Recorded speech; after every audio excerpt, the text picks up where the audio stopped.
তো hello guys, welcome to my channel. আজকে আমরা চলে এসেছি, আজ পয়লা বৈশাখের শুভ নববর্ষ সবাইকেই জানাচ্ছি। আর সবাই ভালো থেকো আর সুস্থ থেকো। আর সবাইকে আমার তরফ থেকে পয়লা বৈশাখের শুভেচ্ছা। আর বনুও চলে এসছে। আর সবচেয়ে ব্যাপারটা হলো যে দেখো, বনুও চলে এসছে। বনুকে আর কি বলবো, আর আসলে আজকে তো পয়লা বৈশাখের বাবার জন্মদিন আছে, তোমরা সবাই জানো। তার জন্য একটু বেশি বেশি করেই হচ্ছে। আমি তো তাড়াহুড়োর চোটে, মানে তাড়াহুড়ো বলতে মানে তাড়াতাড়ি করার জন্য এই আদাটা বেটে নিয়েছি, রসুনও বাটা হয়ে গিয়েছে, একটু মাটন হবে আর কি। মা বলে দিয়েছে, মাও রেডি করে নিয়েছে সব কিছু কেটে কুটে, মাও কাটছে। ঠিক আছে, মা চিংড়ির মালাইকারি খাওয়ার জন্য চিংড়ি কাটছে। আর এরপরে ওইগুলো অনেক কিছুই কাটা হয়ে গিয়েছে। এপারে আছে চিচিঙ্গে, ঢেঁড়স, বেগুন, পটল আর বিনস। আর এপারে আছে পেঁয়াজ, আলু আর টমেটো। আর ওপারে হচ্ছে চিংড়ি কাটা। দিদি আমি বাটবো রান্নাটা। না থাক, আমি এটাই বেটে নিচ্ছি, অসুবিধা হবে না। আর সবচেয়ে ব্যাপারটা হলো যে তোমরা তো জানো আজকে বাবার জন্মদিন আছে, তাই জন্য একটু ছোটো মোটো করে একটু পয়লা বৈশাখটা তোমাদের সাথে শেয়ার করব, আর দেখতে থাকুন। তো বন্ধুরা, আমাদের নিম হলুদ মাখার জন্য বনু এখানে নিম পাতাটাও ছড়ে নিচ্ছে। কারণ কি, আমাদের এখানে বলে কি পয়লা বৈশাখের দিনকে নিম হলুদ মাখতে হয়, তাই জন্য নিম পাতা অলরেডি গাছ থেকে পেড়ে আনা হয়েছে। আর বনু তো নিম পাতা মানে পাতা ডাঁটি থেকে ছিঁড়ে নিয়ে নিচ্ছে। আর আমরা নিম পাতা মাখবো। আর কারা কারা আজকে নিম হলুদ মেখেছো অবশ্যই কিন্তু আমাকে কমেন্ট করে জানাবে, তাই না? দেখো, বনু তো অলরেডি কাজগুলো আমাকে প্রচণ্ড হেল্প করছে ও আমাকে, ঠিক আছে, ও আমাকে হেল্পই করে সব সময়।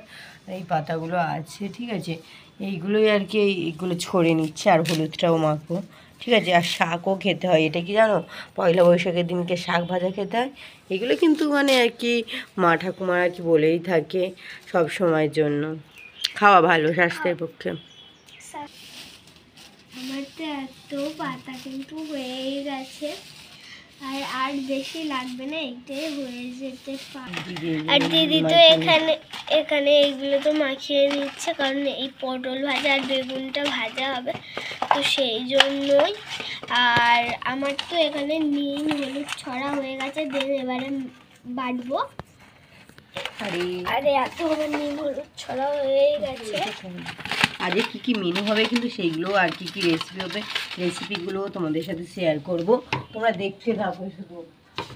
আর কীভাবে করি সেটা দেখতে থাকো। আর এখানে কড়াই তেল ঢালা হচ্ছে, কারণ কড়াইটা কিন্তু বেশ ভালোই গরম হয়ে গেছে, তো সেই জন্য কিন্তু আমরা তেলটা ঢেলে দিচ্ছি। এবার তেলটা গরম হয়ে গেলে আমরা পটলগুলো গাইস এখানে এতটাই চড়বড় করে ফাটছে, আমি বলি না আমার গায়ে এক্ষুনি পড়ে, তার জন্য তো আমি ভিডিওটা তো দূর থেকেই করছিলাম, কারণ আমার একবারে এরকম তেল মানে ফটফট করে ফাটছিল, আমার গায়ে এসে একবার ঠিকরে পড়েছিল গাইস।